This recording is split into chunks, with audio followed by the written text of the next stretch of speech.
Hi everybody, it's me, Pinky. I'm back with a couple of doc recommends. Wanted to share with you. I have watched a lot of great documentaries so far this summer, and I have so many doc recommends to do. I don't want to do them all together because I'd like to be able to make some more videos out of them. But a couple that I really want to share with you. Actually, there's three I'm going to tell you about.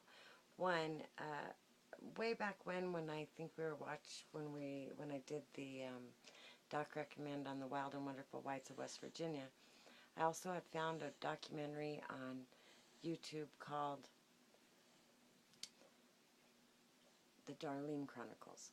That's what it was called, The Darlene Chronicles, and it was from the early 70s, I think, a woman way back in the hills, and that they had spent a lot of time with. I mean, many times. Went and visited her over a period of, I think, 25 years.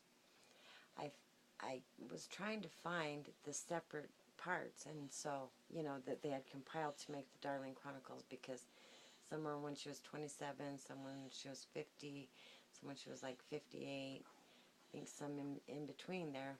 And so I thought, well, surely there's, possibly parts. And I found on another website for, I think it is the Western Pennsylvania University, I believe it's called.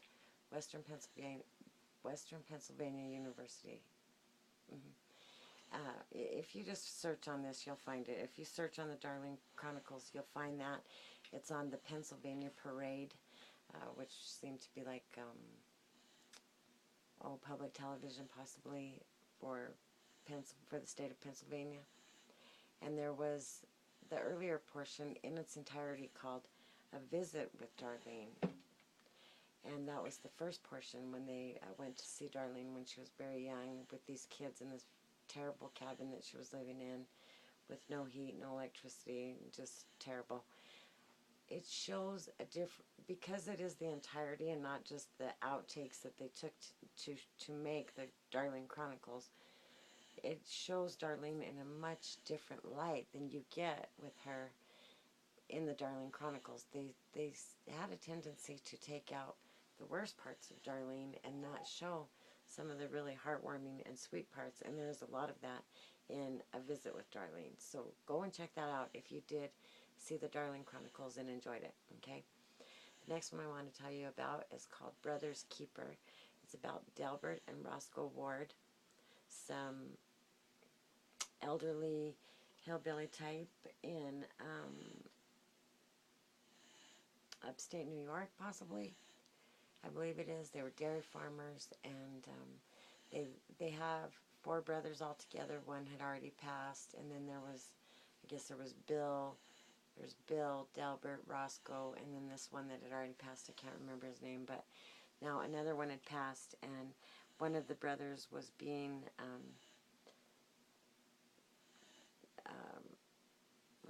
prosecuted for possibly killing the other one in his sleep. And it's just an very interesting documentary about these gentlemen that lived in the backwoods in a very dilapidated cabin with kind of a hoard situation in a home that they were raised in.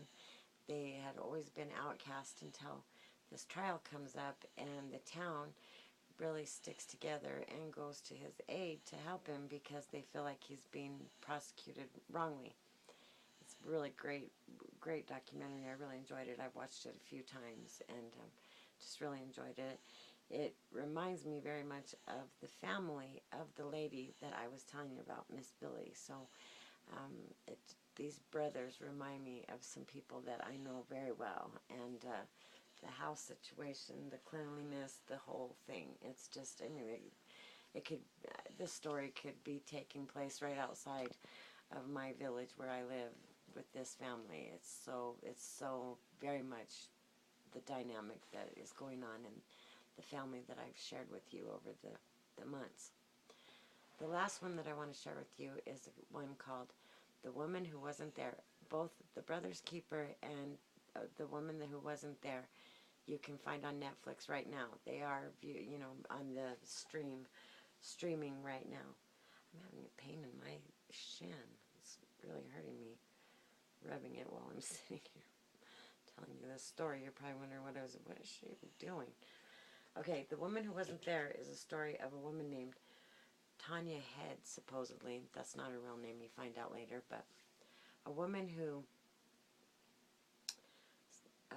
supposedly her fiance was killed in the World Trade Center bombings, and she immersed herself in the victims of 911 and helped them create a group, support groups, and all kinds of stuff. And she was really instrumental in getting them like into certain events and things where the victims had kind of been slighted, or the victims' family members and whatnot had been slighted, okay, and all kinds of stuff like that. And then in the end, well, you'll find out, but apparently she wasn't really there.